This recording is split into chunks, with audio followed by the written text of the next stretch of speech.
Para hablar de adicciones digitales, tenemos que empezar a definir qué es una adicción general, ¿no? Una adicción está caracterizada por ser una enfermedad mental que tiene una búsqueda compulsiva de una recompensa. Esa recompensa puede ser hacia una sustancia, el consumo de una sustancia, hacia realizar una actividad como jugar videojuegos, etcétera, ¿no? Y una vez que tienes esa recompensa, te afecta en el organismo de tal manera que tú pierdes el autocontrol y vas incidiendo en otras esferas de tu comportamiento, vas afectando otras áreas. Si partimos del principio de que una adicción hace que el adicto concentre un porcentaje muy alto de su atención en su vida en el objeto, estaríamos hablando de muchas cosas. Nosotros hablamos de la adicción cuando tiene que ver con cuestiones de carácter específicamente físico por los impactos inmediatos que uno puede ver en la conducta del sujeto. Una persona entra en un proceso de ansiedad ante la ausencia del objeto adictivo. Y regularmente eso lo vemos reflejado de una manera muy clara: temblor, sudor de manos, ansiedad generalizada, falta de control, muchos problemas inclusive de carácter cognitivo. Si la trasladamos a la adicción a la tecnología, pues es justo el buscar esta recompensa de manera compulsiva.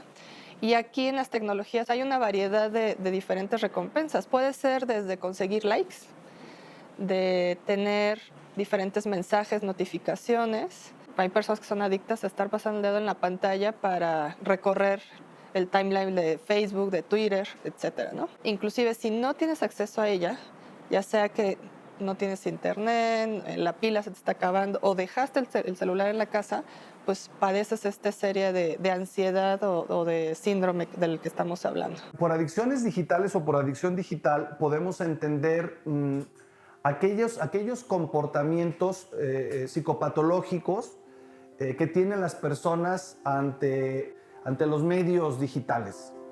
Esto se puede explicar de diferentes formas. Primero, la dependencia que puede tener una persona en el sentido de requerir acudir con frecuencia a los medios digitales para establecer un contacto con la realidad.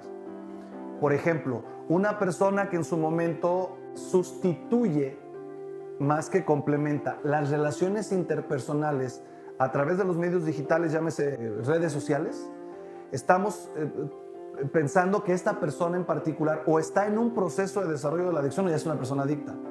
Porque entonces lo que está haciendo es haciendo una sustitución de lo que en términos humanos sería la interacción con el otro, que propicia, entre otras cosas, el desarrollo humano, contra un objeto que en su momento no le implica un compromiso en particular.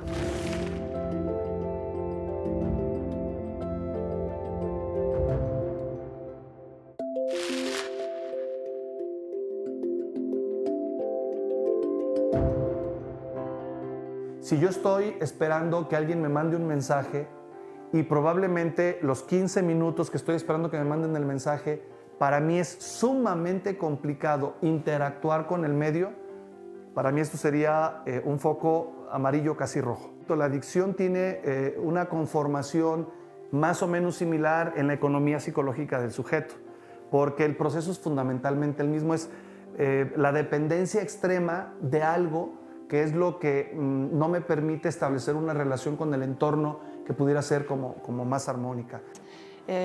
Hay incremento de divorcios, por ejemplo, porque las personas están más tiempo chateando que interactuando con su pareja, ¿no? Hay problemas, obviamente, con los hijos. Si bien antes el principal educador en la familia era la televisión, ahora es el internet. Hay que aclarar en todos los casos que las conductas, cuando tienen una repetición con una frecuencia bastante alta, que provocan inclusive cierto tipo de problemas a nivel físico en la persona, es cuando hablamos de que una conducta es una conducta adicta.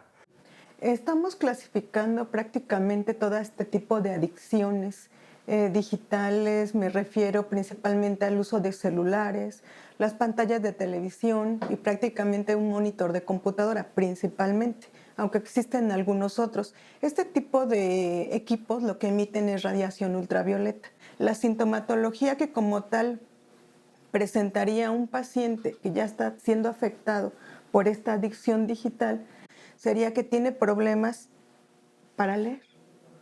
sí hay afectaciones no solamente a la familia, en la salud, por ejemplo.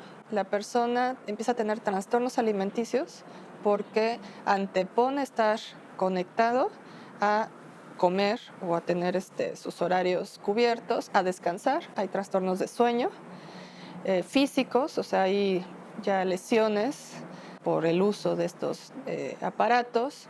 Inclusive hay algunos otros trastornos como la vibración fantasma, en donde ya sientes que todo el tiempo está vibrando o sonando tu teléfono y entonces, aunque estás en alguna conversación, ya te estás distrayendo porque parece que recibiste una notificación, ¿no?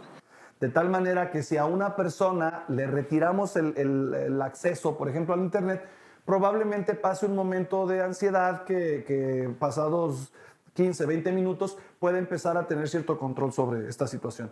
Cuando estamos hablando de alguien que tiene una adicción o alguien que tiene una adicción ya en el contexto de lo digital, esto no sucede.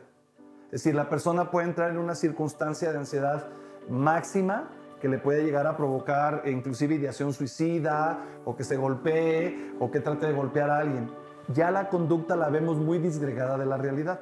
Hablamos de brotes ya de carácter psicótico, es decir, la persona ya no vive en su realidad física, material, mundana. La trata de vivir al interior de lo digital.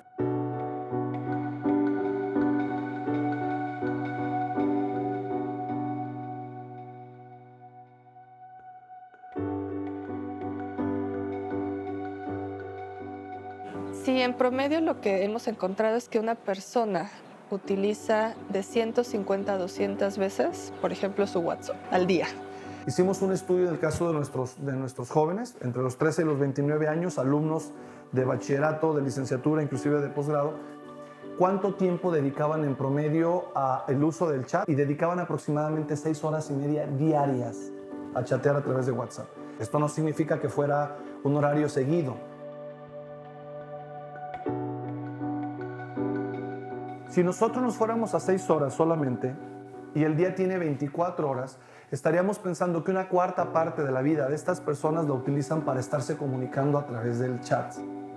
La sintomatología que pudiese presentar el paciente principalmente sería parpadeo muy frecuente y entre ello ojos irritados, comezón intensa.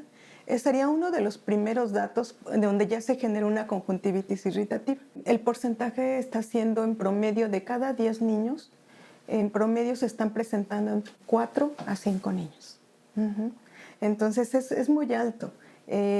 Prácticamente los papás los llevan a los niños con el aspecto de que es que se tallan muy frecuentemente los ojos, se queja de dolores de cabeza. Después de estar determinado tiempo frente a la computadora, ya estamos hablando en promedio cerca de 4 horas, 5 horas frente a la tablet, frente al celular, están teniendo todo este tipo de problemas. Incluso los profesores están manifestando que lo lleven a una valoración visual porque este niño está teniendo problemas para copiar la tarea del pizarrón. Pues ellos principalmente lo que empiezan a reportar pues son aspectos de me canso mucho en el momento de estar frente a la computadora, de repente hay un poco de lagrimeo, de comezón, son las características que empiezan a presentar.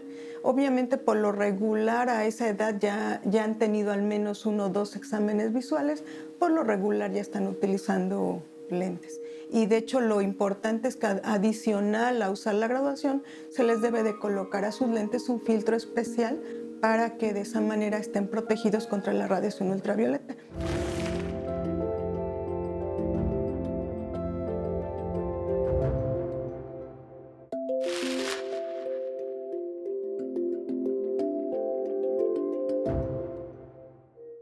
Se puede prevenir principalmente recomendando al paciente que solamente en espacios de 2 horas de uso constante del celular o de la computadora, que muchas veces nos concentramos tanto al estar frente a un monitor, hacer espacios de cada 2 horas y mirar a lo lejos. Y de tal manera que darle también al aspecto de parpadeo que nos genera en el momento que parpadeamos, nos va a generar más lágrima.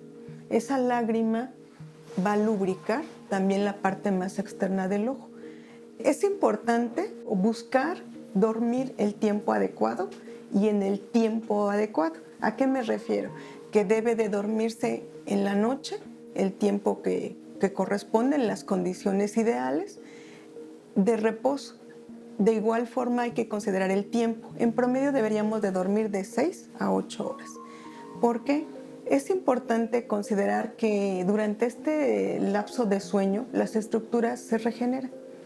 Esto a la vez, la lágrima nos va a humectar al ojo de manera adecuada, tiene las condiciones propias para restablecer la estructura más externa.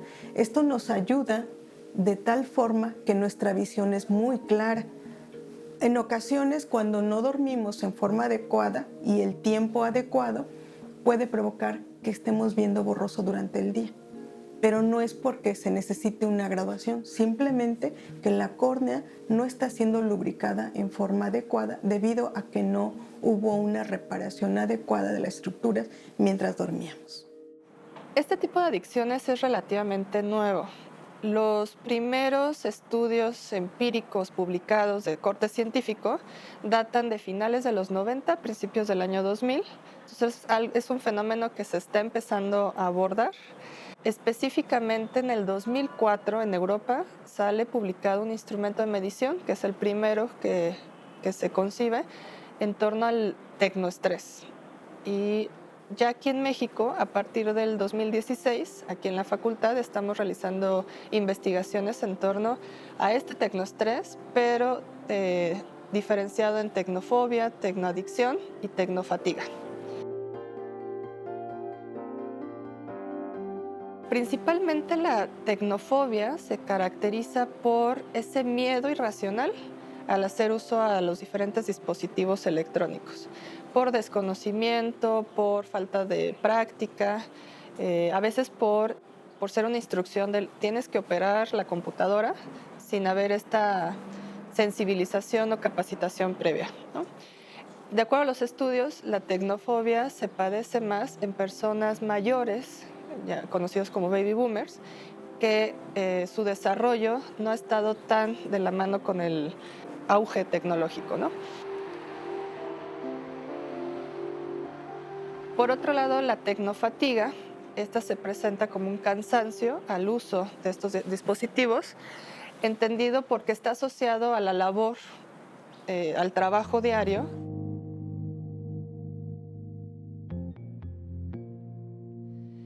Por otro lado, la tecnoadicción lo encontramos más en millennials o centennials, que ellos sí crecieron con todo el auge tecnológico.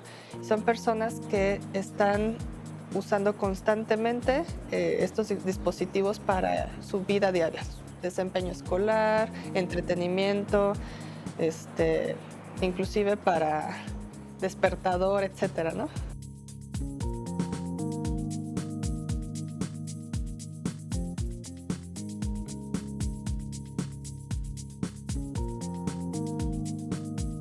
Ahora, no podemos satanizar la tecnología en sí misma, porque la tecnología es algo que está para el servicio de las personas, hasta hoy. No sabemos qué pase después. Pero el hecho es que tú tomas la decisión de prender el televisor o no prenderlo. Por lo tanto, el tema no es la tecnología en sí misma, sino de dónde partes para tomar decisiones. Si cuando una persona se siente aburrida, supone que solamente accediendo a la red o accediendo al smartphone o accediendo a internet va a lograr evitar esta situación, me parece que también está en una situación de peligro. Porque esto significa que cada vez depende más de objetos externos para poder generar los procesos de desarrollo que son propios del ser humano.